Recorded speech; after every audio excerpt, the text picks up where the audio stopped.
Hi mga be, Jasmine here and it's our day 3 of 12 and tara na sa Mount Fuji. Day 3. So we book our tour sa Klook, syempre mga be, and use my code Jasmine here for discount. At syempre fit check muna. So, complete naman yung mga instructions, ano yung bus, ganyan. Pero medyo nahirapan lang kaming hanapin yung bus namin at first kasi napakadaming bus dun sa meet-up area. So, ayan, medyo umaga pa talaga nito at di kami nakapag-breakfast. Kaya bumili na lang kami sa 7-Eleven at yun, kinain na lang namin sa bus kahit bawal. Actually, bawal pero yun, parang pumislit ako lang ng konting kain. So, yan, medyo matagal yung bahay. Siguro mga around 2 hours at traffic pa nito kasi nga Golden Week nung pumunta kami. And after 30 minutes yata, makikita mo na si Mount Fuji. Grabe yung first sighting talaga. Kahit may clouds, napakaganda naman talaga.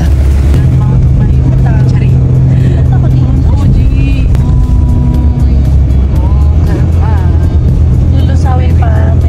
May teknolohiyan sa Panjab. Ano yan, te? Ito pa ang Disney World? Ay, Disney Sea?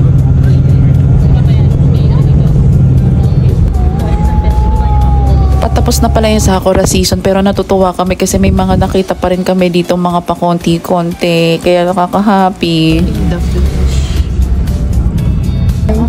Ang ganda. Welcome to Mount Fuji.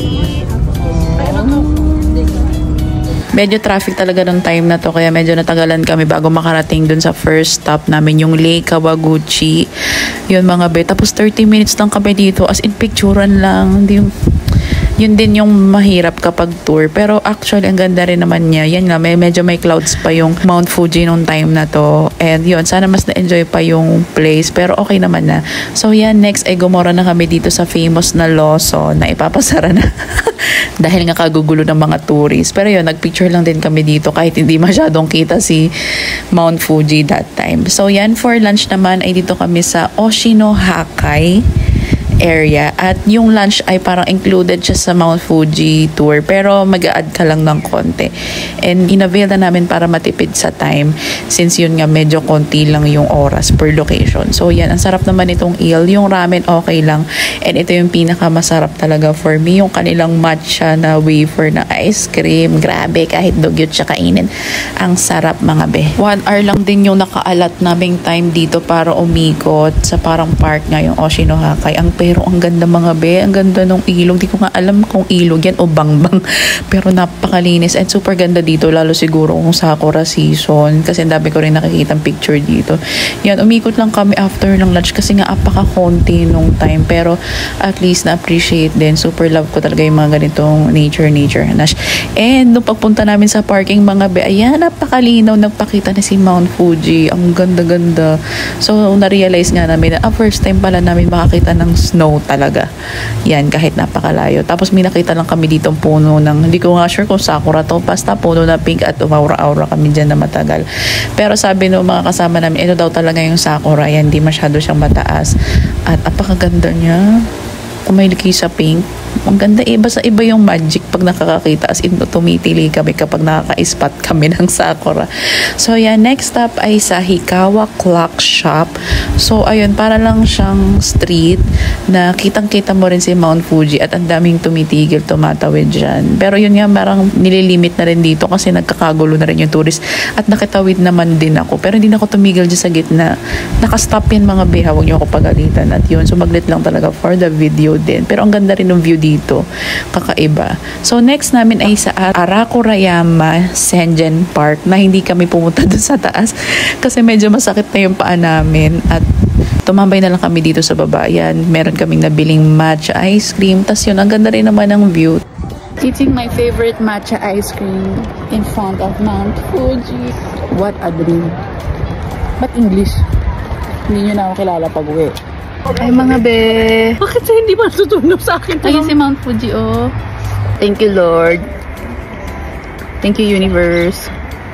Sobrang ganda na ng view ni Mount Fuji dito at talagang cleared na yung clouds. Sabi nila nga parang 20% lang daw nakakakita ng clear na Mount Fuji. Kaya sobrang grateful at nagpakita siya sa amin. So yan, after the tour, umuwi na rin kami and here's our food vlog. Hi mga be! Tinapad kaming lumabas for today's video. Dahil galing kaming Mount Fuji. At thank you po sa aming pa-Airbnb. May pa-noodles siya. Sobrang sikat nito. Lagi nire-recommend ng mga vloggers to. At napiyaot na eclair. Eclair ba ito? Butter pan. Ay! Basta para siyang napiyaot na ang dami ng pinaglaanan. We also have some cookies here and some miso noodles.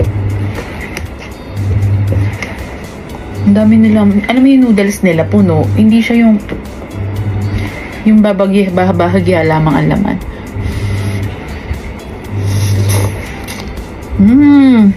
Alma. Ha?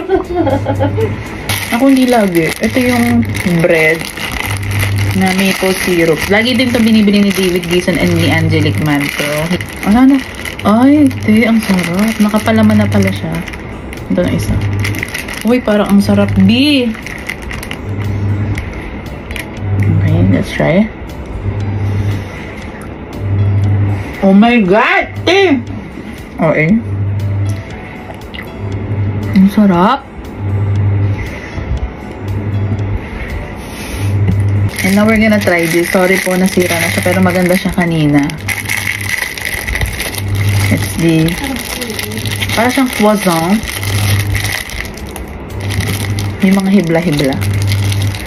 And chocolate.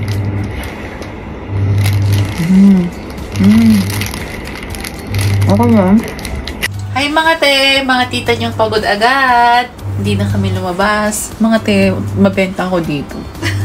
Ang dami namin kwento ni Arlene. Sino tinaan mo? Sa Master Mosang. Tawagan mo nga. Ay, sige. Tawagan. Busy ang mga te. Tumatawag kami. Excited lang ako magkwento about na ako yung pinaka-mabenta dito. Dito talaga ang beauty ko, mga te. Bye-bye na, hindi na ako uwi dyan.